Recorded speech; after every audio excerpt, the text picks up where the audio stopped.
بسم اللہ الرحمن الرحیم۔ السلام علیکم، میں ہوں ساجد گندل۔ آپ دیکھ رہے ہیں میرا آفیشیل یوٹیوب اور فیس بک چینل۔ آج 8 اگست ہے سال 2022۔ لیفٹیننٹ جنرل فیض حمید کو کور کمانڈر پشاور سے ہٹا کر کور کمانڈر بہاولپور تعینات کیا گیا ہے۔ مریم نواز اینڈ کمپنی متحرک ہے۔ اس سے عمران خان کو کیا نقصان ہوگا اور حکمران اتحاد کو فائدہ ہوگا، اس حوالے سے کچھ عام اسپیکٹس ہیں جن پر آج کی ویڈیو میں تفصیل کے ساتھ ہم بات کریں گے۔ امید کروں گا کہ آپ سماعت کرنے کے بعد ہمیشہ کی طرح اپنے قیمتی فیڈ بیک سے ضرور آگاہ کریں گے۔ اس وقت عمران خان حکمران اتحاد اور ان کے سہولت کاروں کے لیے درد سر بن چکا ہے۔ نواز شریف لندن میں بیٹھ کر NRO2+ لے چکا ہے، لیکن اس پر مکمل عمل درآمد اس لیے نہیں ہو رہا کہ عمران خان کے ساتھ عوام کھڑی ہو گئی ہے۔ جس طرح ضمنی انتخابات کے اندر عوام نے ساتھ دیا،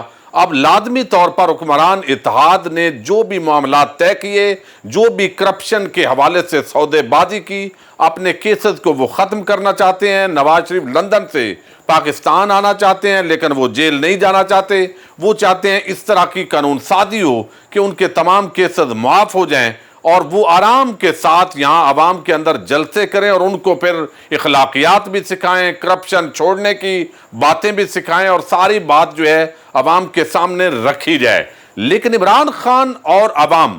جب تک راستے میں کھڑے ہیں اس وقت تک یہ حکمران اتحاد یعنی بھانمتی کا 16 جماعتوں کا ایک کنبہ اور ان کے درپردہ سہولتکار، ان کے لیے بڑی مشکلات ہیں۔ بڑی کوشش کی گئی کہ عمران خان کسی طرح بیٹھے، معاملات افہام و تفہیم سے ہوں اور کہا جائے زرداری بھی اچھا آدمی ہے، نواز شریف بھی، یہ منی لانڈرنگ کے کیسز، یہ ثانیہ ماڈل ٹاؤن کے کیسز بڑے نارمل ہیں، یہ تو چلتا رہتا ہے۔ لیکن عمران خان نہیں مانا، اپنے یعنی وزارت عظمیٰ کے دور کے اندر بھی نہیں مانا اور بالآخر وہ بڑے ضدی انسان ہیں تو اس لیے ان کو ہٹانا پڑا اور ہٹا کر ایسے لوگوں کو لایا گیا جن پر آلریڈی جو ہے وہ بتایا جاتا رہا کہ یہ بڑے کرپٹ ہیں، چور ہیں، ڈاکو ہیں۔ اب حالات یہ ہیں کہ جس طرح ہوا فنڈنگ کیس کا فیصلہ ہے اور اپنے چند صحافیوں کے ذریعے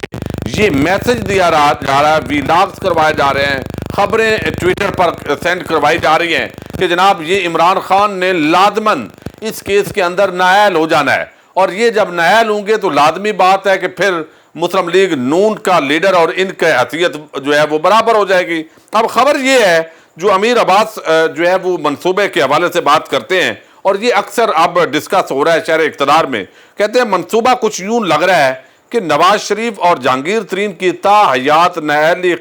ختم کرنے کے لیے قانون سازی ہوگی۔ اس قانون سازی کی سب سے زیادہ مخالفت چونکہ عمران خان نے کرنی ہے، لہذا عمران خان کو بھی تاحیات نااہل کروایا جائے گا۔ ان کی نااہلی کے بعد یہ قانون آئے گا تاکہ خان صاحب اس کی مخالفت نہ کریں۔ تو اب خان صاحب کو پہلے نااہل کروانا ہے تاکہ سٹیٹس برابر ہو، پھر یہ تاحیات نااہلی والا جو کام ہے یہ ختم کرنا ہے اور اتنے عرصے کے لیے رکھنی ہے، 5 سال کے لیے، تاکہ اگلے الیکشن سے عمران خان آؤٹ ہو جائے اور سنجیاں ان گڑیاں وچ مرزا یار پھرے کی مانند جو ہے یہ تمام چور ڈاکو لٹیرے یعنی زرداری اور شریف مافیا دندناتا پھرے اور اس ملک پر ان کو مسلط کر دیا جائے۔ لیکن عوام اس وقت رکاوٹ کیوں ہے کہ عمران خان کھڑا ہے اور وہ میں تو امید کرتا ہوں اگر انہوں نے نااہل قرار دے بھی دیا تو پھر بھی وہ چین کے ساتھ نہیں بیٹھے گا۔ تو یہ اس وقت جو ہے آپریشن رجیم چینج کا اگلا جو فیز ہے وہ شروع ہو چکا ہے۔ اب جنرل فیض حمید جو ہے ان کا آپ کو علم ہے کہ ان کا تھوڑا سا بیک گراؤنڈ جاننا ضروری ہے، چونکہ چکوال کے اندر ایک گاؤں ہے ان سے تعلق ہے ان کا، لطیفال وہاں اس گاؤں سے تعلق ہے اور پھر جو ہے وہ ظاہر ہے اس سے پہلے جب ایک انٹیلیجنس کمیٹی کے سربراہ تھے ISI کے اندر، اس دوران ان پر شوکت صدیقی جو ہے انہوں نے الزام لگایا کہ ISI کی طرف سے انہوں نے میسج دیا کہ نواز شریف اور مریم جو ہے ان کے آپ نے جو ہے ضرور جیل سے باہر نہیں آنے دینا، ضمانت نہیں دینی۔ اب اسی طرح بعد ازاں فیض آباد دھرنا جو کیس تھا اس دوران بھی ان کو متنازع بنایا گیا اور جسٹس قاضی فائد عیسیٰ نے جو ایک فیض آباد دھرنے پر جو نوٹ لکھا ہے اور اس کا فیصلہ کیا ہے اس کے اندر بھی ان پر بڑے الزامات لگائے گئے۔ اب اسی طریقے سے جو ہے وہ ISI چیف جب وہ بنے تو اس کے بعد ظاہر ہے جنرل باجوہ اور عمران خان اور جنرل فیض حمید یہ سب ایک پیج پر تھے اور جو ایک اپنا آئینی کردار تھا وہ نبھا رہے تھے، لیکن پھر یہ امریکی انخلا ہوا، اور اس انخلا کے ساتھ جو ہے وہ ایک چائے کا کپ جو ہے جنرل فیض حمید کابل میں جا کر وہ انہوں نے پیا، اور اس کی تصویر وائرل ہوئی۔ کہا جاتا ہے کہ اگر وہ کپ اس طرح تصویر نہ بنتی تو جنرل فیض حمید شاید اس طرح زیر عتاب نہ آتے۔ اب عمران خان کا ان پر اعتماد تھا، افغانستان سے امریکہ کا انخلا ہوا، معاملات بہتر چل رہے تھے، لیکن فوج نے کہا کہ جناب ہم نے تبدیلی کرنی ہے۔ عمران خان اڑے، وزیر اعظم کی حیثیت سے ان کا اختیار بھی تھا، لیکن ہمارے ہاں جو اسٹیبلشمنٹ ہے ظاہر ہے وہ اپنی ایک طاقت سمجھتی ہے، تو جنرل ندیم انجم صاحب کو ان کی جگہ پر لایا گیا۔ عمران خان یہ سمجھتے ہیں کہ ان کو پہلے سے اندازہ تھا کہ یہ تبدیلی کیوں کی جا رہی ہے، یعنی ان کے خلاف جو ہے تانے بانے جو سازش کے ہیں وہ بننے کا سلسلہ شروع ہو گیا تھا، اور ایسا لگتا تھا کہ ان کو ہٹانے کے لیے کچھ سرگرمیاں شروع ہو گئی ہیں، لیکن جب بتایا جاتا تھا تو وہ یہ ماننے کے لیے تیار نہیں ہوتے تھے کہ میری جگہ پر کیا ایسے بھی ہو سکتا ہے کہ شہباز شریف جیسا کرپٹ آدمی، آصف زرداری جیسا کرپٹ آدمی جو ہے اس کو حکومت دے دی جائے، لیکن ان کے یہ اندازے غلط ثابت ہوئے۔ اب یہ جنرل ندیم انجم صاحب آئے، پروفیشنل، زبردست پروفیشنل آفیسر ہیں، لیکن ان کے آنے کے ساتھ تیزی کے ساتھ جو ہے وہ چیزیں تبدیل ہوئیں، اور عمران خان عملی طور پر وزیر اعظم نہیں رہے، وہ ایک ویسے آپ کہہ سکتے ہیں کہ آئینی طور پر تو وزیر اعظم تھے۔ پھر ایسی خبریں بھی آئی کہ در پردہ جو ہے وہ ملاقاتیں ہو رہی ہیں، اب پی ڈی ایم کو باقاعدہ بتایا جا رہا ہے کہ آپ نے اس گلی میں چلنا ہے، اس طرح کی ڈیمانڈز کرنی ہے، اور تحریک عدم اعتماد کے ذریعے عمران خان جو ہے ان کا تختہ الٹا گیا۔ لیکن آپ کو یاد ہوگا کہ مختلف لوگ جنرل فیض حمید پر پہلے نواز شریف، مریم نواز اور ساری نون لیگ پہلے جنرل فیض حمید اور جنرل باجوہ دونوں کو گالیاں دیتے تھے، دونوں کو ناپسند کرتے تھے، اور گجرانوالہ جلسہ سے لے کر جتنے جلسے ہوئے اس کے اندر دونوں کو جو ہے وہ لعنت ملامت کی گئی۔ لیکن پھر ایک وقت آیا کہ جنرل فیض حمید کا کہا گیا نام نہیں لینا، نون لیگ نے کہا صرف جنرل فیض حمید، جنرل باجوہ کا نام نہیں لینا، جنرل فیض حمید کو صرف ٹارگٹ کرنا ہے، اور یہ ٹارگٹ ہوتا رہا، اور اس سے کسی کو تکلیف نہیں ہوئی، یعنی ہمارے جو معزز ادارہ ہے اس کو بھی تکلیف نہیں ہوئی، خیر ہے جنرل فیض حمید پر ہوتے خیر ہے۔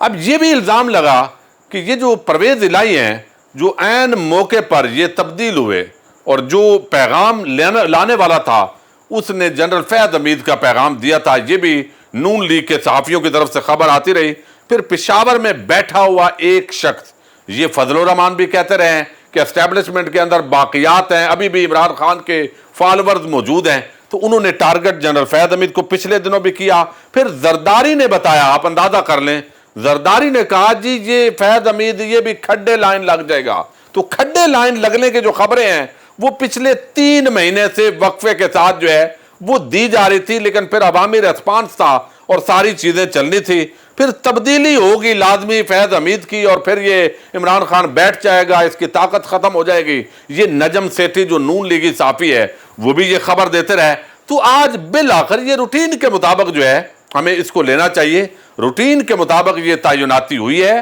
چمگوئیاں ہوتی رہی ہیں، ہوتی رہتی ہیں، مزید بھی ہوں گی، کچھ باتیں سچ ہوں گی، کچھ جھوٹ ہوں گی، پراپیگنڈا یہاں پر چونکہ چلتا رہتا ہے۔ جب ادارے کا ریسپانس ایک جیسا نہیں ہوتا تو پھر یہ چیزیں مزید جو ہے وہ سپیکولیشنز ہوتی ہیں۔ اب پاک آرمی میں آج اعلیٰ عہدوں پر جو تقرر و تبادلے ہوئے ہیں، لیفٹیننٹ جنرل سردار حسن اظہر کو کور کمانڈر پشاور تعینات کیا گیا ہے، لیفٹیننٹ جنرل فیض حمید کو کور کمانڈر بہاولپور تعینات کیا گیا ہے، لیفٹیننٹ جنرل خالد ضیاء کو ملٹری سیکٹری پاک آرمی تعینات کیا گیا ہے۔ اب یہاں پر جو ہے وہ زہر جنرل فیض حمید صاحب کے حوالے سے جو پراپیگنڈا ہے وہ مریم نواز اور ان کا جو ٹولہ ہے وہ مسلسل کر رہا ہے۔ ان کو متنازعہ کیوں بنایا جا رہا ہے؟ تاکہ وہ اگلے آرمی چیف سے کی جو پوزیشن ہے اس سے وہ باہر ہو جائیں، یعنی وہ یہاں پر جو ہے ان کی آرمی چیف ان کو نہ بنایا جائے، وہ متنازعہ کر رہے ہیں۔ اسی طرح 3 ججز کا جو بینچ ہے اس کو بھی مسلسل میڈیا سیل ہے وہ گالیاں نکلواتا ہے تاکہ نواز شریف کے جب کیسز کی اپیلیں لگیں تو وہ ججز متنازعہ ہم بنا چکے ہوں گے، وہ نہ بیٹھیں اور اپنے من پسند کے ججز بیٹھیں اور وہ فیصلے کریں۔ اب یہ عمران خان کے لیے کتنا فائدہ مند ہے، کتنا نقصان دہ ہے، تو میں یہ سمجھتا ہوں اس کا کوئی ایفیکٹ نہیں پڑے گا۔ جنرل فیض حمید اپنا پروفیشنل کام کر رہے تھے، جب وہ DGISI تھے تو اس وقت بھی وہ جو معاملات تھے وہ اپنے کر رہے تھے، اور پھر چونکہ افغانستان کے معاملات سے جتنے مذاکرات ہوئے، امریکی انخلا ہوا، اس کے اندر وہ براہ راست جو ہے وہ ظاہر ہے اس کے اندر موجود ہوتے تھے، تو اس لیے ان کو کور کمانڈر پشاور جو ہے وہ تعینات کیا گیا، اور یہ بڑی عام کور ہے۔ 9 کورز ہیں اس وقت پاکستان آرمی کے اندر مختلف جگہوں پر، اور وہ پوری ذمہ داریاں جو ہے وہ نبھاتے رہے ہیں۔ اور یہ 9 کورز جن میں منگلا فرسٹ کور ہے، منگلا، اور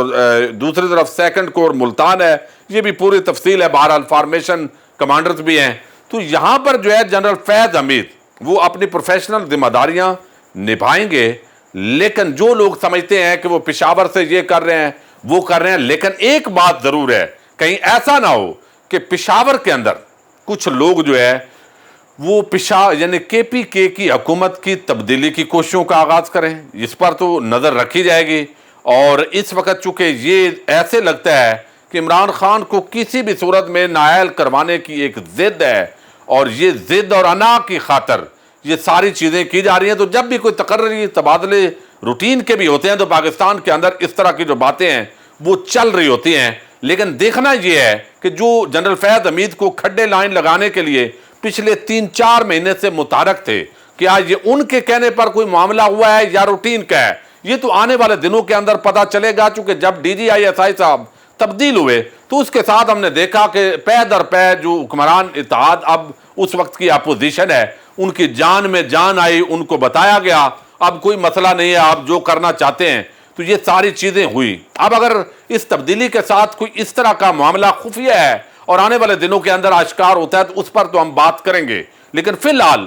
عمران خان کے ساتھ عوام کھڑی ہے۔ اور پہلے بھی لوگ یہ کہتے تھے کہ یہ فوج ہوتی ہے، ان کی فیملیز ہوتی ہیں، بندے عام نہیں ہوتے، اور پھر جہانگیر ترین ATM ہے، علیم خان نہ ہو تو یہ ختم ہے۔ تو یہ عمران خان کے ساتھ چونکہ عوام ہے اور وہ ختم نہیں ہوا، تو میرا خیال ہے مریم نواز اینڈ ٹولے کا جو پوری کوششیں ہیں وہ ناکام ہوں گی، اور الٹیمیٹلی یہ جو پورا کھیل کھیلا جا رہا ہے اس کے اندر فتح عوام کی اور عمران خان کی ہے۔ وقتی آزمائشیں ہوں گی، رکاوٹیں ہوں گی، ساری چیزیں ہوں گی، لیکن اب ایک بات جو ہے وہ ضرور کرنی ہے TLP کے حوالے سے، وہ اگلی ویڈیو میں کریں گے۔ اجازت دیجیے گا، اللہ حافظ۔